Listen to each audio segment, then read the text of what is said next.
Fala galera, chegando para mais um bate-papo com vocês.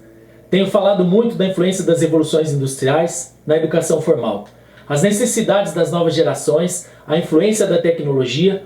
O que não falamos é sobre a educação não formal, que sofreu também a influência das revoluções industriais. Tem um impacto grande na formação de nossas crianças e inclusive na manutenção do espírito de nação. Hoje vamos discutir um pouco sobre essa questão. Sou Lalo Moreira e essa é a Ânima 4.0.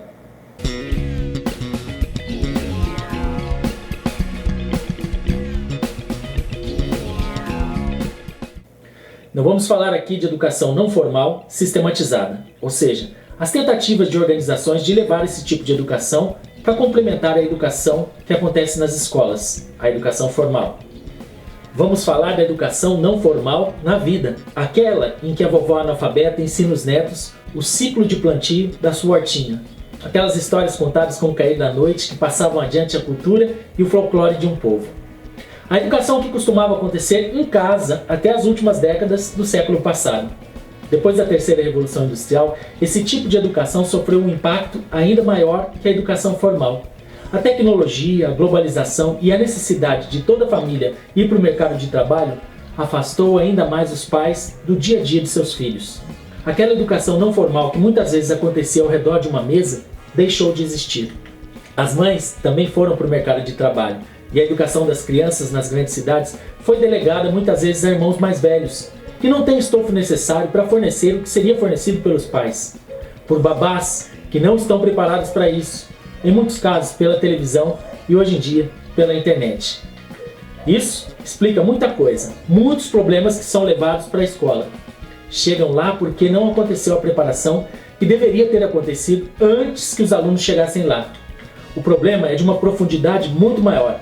Esse fenômeno está matando culturas, e quando uma cultura morre, morre o espírito de uma nação. Nenhum dos efeitos colaterais da chamada globalização, de repente, como em Macondo, de Gabriel Garcia Marques, todas as casas são brancas. Com isso, morrem também as individualidades. Javier Fispérez, doutor em psicologia, professor da Universidade Europeia de Roma, tem viajado o mundo e colocado em conferências o alerta pela morte das culturas. Por todos os benefícios que a globalização possa trazer, ela traz também problemas que estão sendo ignorados. Para os países, ao longo prazo, significa a perda da identificação como nação. O primeiro passo para que um país seja dominado por inteligências artificiais. No caso de países subdesenvolvidos, estes não são os donos dessas inteligências artificiais. Estarão submetidos a quem as controla. Segundo Pérez, isso significa uma perpetuação e aprofundamento no status quo contemporâneo. Ou seja, países como o nosso correm um risco muito grande de perderem a sua identidade e embarcar em todo o universo destas grandes nações, deixando de lado o que nos mantém como um povo. Desde que o movimento globalista começou a influenciar o modelo de vida e, em consequência, a educação formal e não formal, o Brasil, por exemplo, perdeu muito de sua identidade.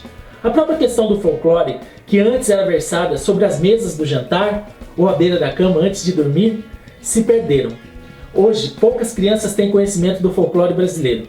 Sem bairrismo e patriotismo gratuito, sabe-se mais do folclore celta, que foi adotado pelos americanos, do que o folclore brasileiro. As crianças alfas saem às ruas fantasiadas pedindo doces no dia 31 de outubro. E isso é cultura importada. A discussão vai além do incômodo que isso gera em pessoas mais velhas, como eu, por exemplo. Isso é uma clara demonstração que essas crianças estão perdendo o elo que deveriam ter o país como nação. O mundo está ficando incomodamente igual. Eu não sou contra a globalização, mas do jeito que está sendo feito, ela é boa para quem a promove e lucra com isso. Ganha-se muito com ela, mas não se globaliza os ganhos. Ela é invasiva e mata sim culturas, como bem coloca o professor Javier. É impossível voltar ao modelo de educação não formal como aquele que tínhamos até o início dos anos 80 do século passado. Mas se os países quiserem se resguardar como nação, devem promover iniciativas de educação formal que consolidem a sua cultura, que a promova entre as crianças de hoje, para que amanhã ainda sejamos uma nação. A maioria dos millennials, ou seja, pessoas com menos de 40 anos, teve seu primeiro encontro com as lendas, como a do Boitatá, da Cuca, do Saci Pererê, em 2020, através da série do Netflix Cidade Invisível. Assim como temos falado da necessidade de se olhar para a educação formal e entender o que as novas gerações precisam para aderirem à escola, e isso permita que a escola lhes eduque para um mundo novo, diferente do que tínhamos até alguns anos atrás. Há uma necessidade do Estado entender que a educação não formal precisa ser retomada. E como o modelo atual, globalizado e tecnológico, bem diferente do que era no século passado, não permite que a família realize essa ação, ele deve tomá-la para si. Ocorre o risco da perda da identidade e a morte da nação a médio e longo prazo.